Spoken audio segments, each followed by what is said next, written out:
weekly world news on Spring Nectar TV, brought to you by Vibha Ramesh, Los Angeles, United States. First, the top headlines. Texas Republicans advance voting bill. Cadila to seek emergency approval for COVID vaccine for children above 12. Boris Johnson gives word of caution before lifting COVID restrictions. Italy wins Euro 2020 trophy. Wimbledon title goes to Djokovic. Health safety breach at Australia's quarantine hotel. Moving on to news in detail. Commencing this week's bulletin with the Biden administration pushing for its infrastructure and voting rights bill. About 24 hours after the hearing began, lawmakers advanced the restrictive voting bill on Sunday morning. State senators voted in favor of the proposal and are expected to have full chamber votes in the days to come. Commenting on the battle against voting restrictions, Lexi Garcia, a regional field coordinator for Texas Rising and Texas Freedom Network, stated, "We feel like our electeds are really trying to beat us down and trying to run out that urgency we have had and that commitment that we have." Biden's chief medical officer, Anthony Fauci, made an announcement about a third dose of COVID vaccine. To that extent, he stated that fully vaccinated people do not require a booster dose immediately. However, the possibility of a third dose may be on the anvil as Pfizer recommended that the emergence of new variants, a booster shot may be beneficial. In the words of Dr. Fauci, as stated on CNN, "This isn't something we say, no, we don't need a booster right now. The story has ended forever.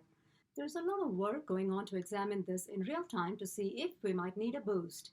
But right now, given the data that the CDC and the FDA has, they don't feel that we have to tell people right now you need to be boosted."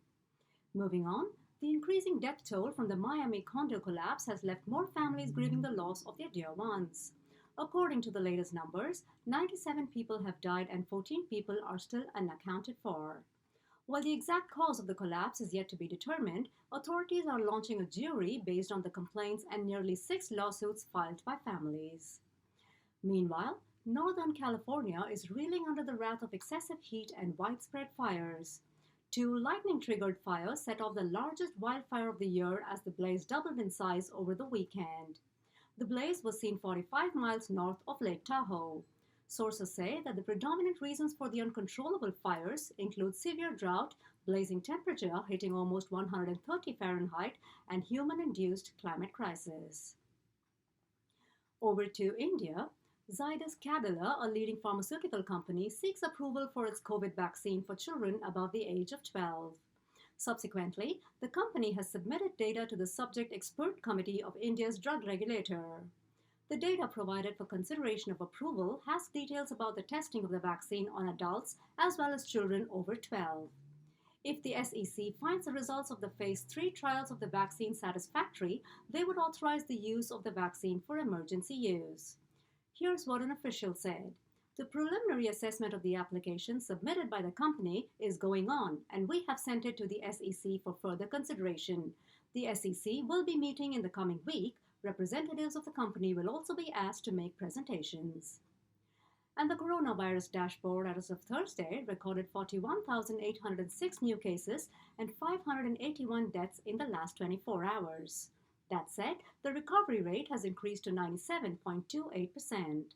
Meanwhile, a top World Health Organization scientist, Soumya Swaminathan, warned against the trend of mixing and blending COVID vaccines to test improved efficacy. She said at a media briefing, "Really want to caution folks because there is a tendency now for people in countries with enough availability of vaccines to voluntarily start thinking. So it's a little bit of a dangerous trend here where we are in a data-free, evidence-free zone as far as mix and match."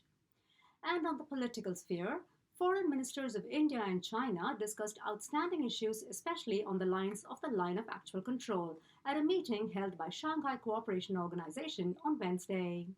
To this effect, Indian Foreign Minister S. Jaishankar defined that the basis for maintaining bilateral ties would largely depend on the restoration of peace in border areas and mutual consideration in the event of any change on the LAC status. Over to Australia.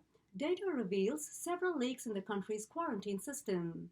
With nearly 30 breaches and at least 1 case of COVID traced back to an infection in quarantine, the system appears to be compromised. However, experts say that with the rapid transmissibility of variants such as the Delta, hotel quarantine might not be a sustainable measure of preventing the spread of the virus. More evidence shows that the above point may be valid, as 7 out of the 12 leaks that were identified had the Delta strain. Commenting on the inadequacy of the quarantine system, Dr. Driss from the University of Melbourne said, "Our quarantine system has to dramatically improve. There is now a large consensus that quarantine in hotels is an inadequate and, in fact, dangerous approach. It was a quick and dirty solution in April 2020, but since then we have seen and suffered from the limitations of such a system." Over to the United Kingdom, the date for the lifting of COVID restrictions is around the corner, and Prime Minister Boris Johnson tendered a word of caution. Although the number of coronavirus cases is still on the rise, July 19th was officially declared as the day when all formal COVID restrictions would be lifted.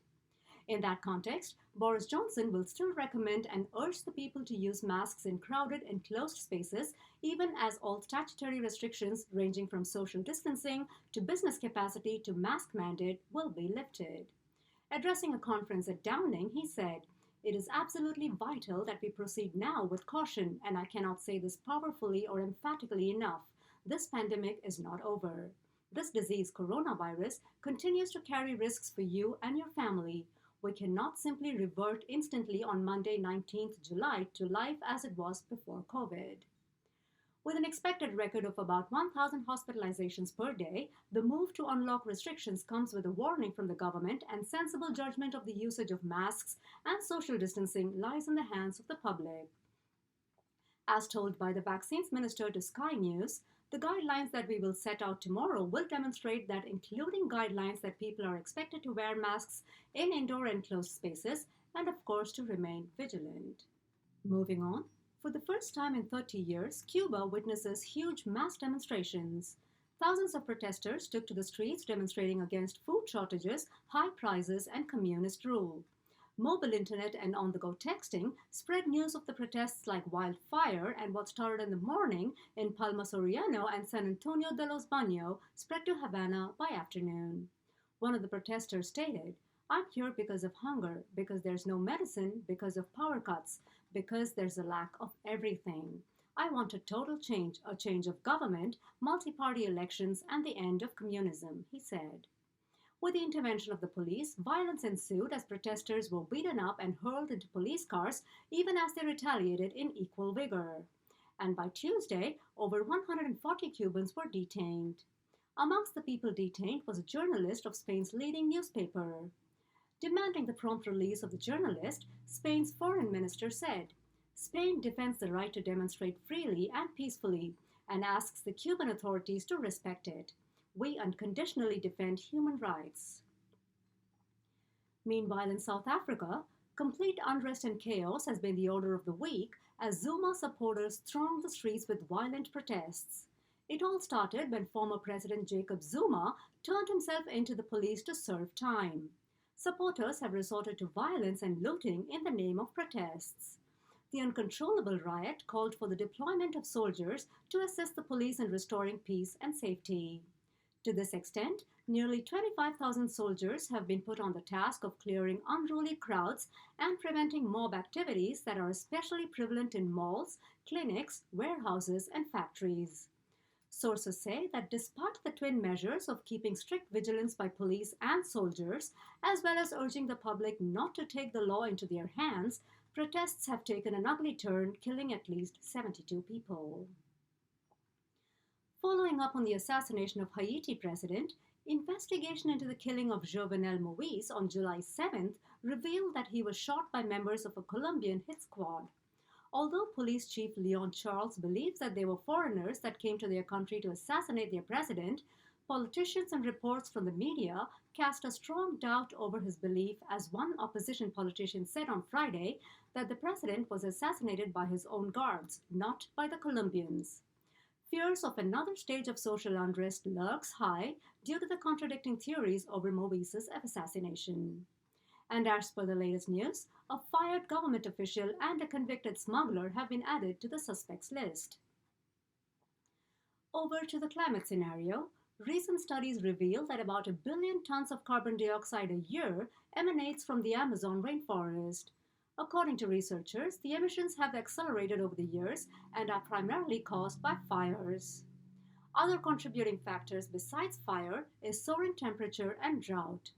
The latter is a cause for concern among scientists because heat waves and drought are a direct result of deforestation.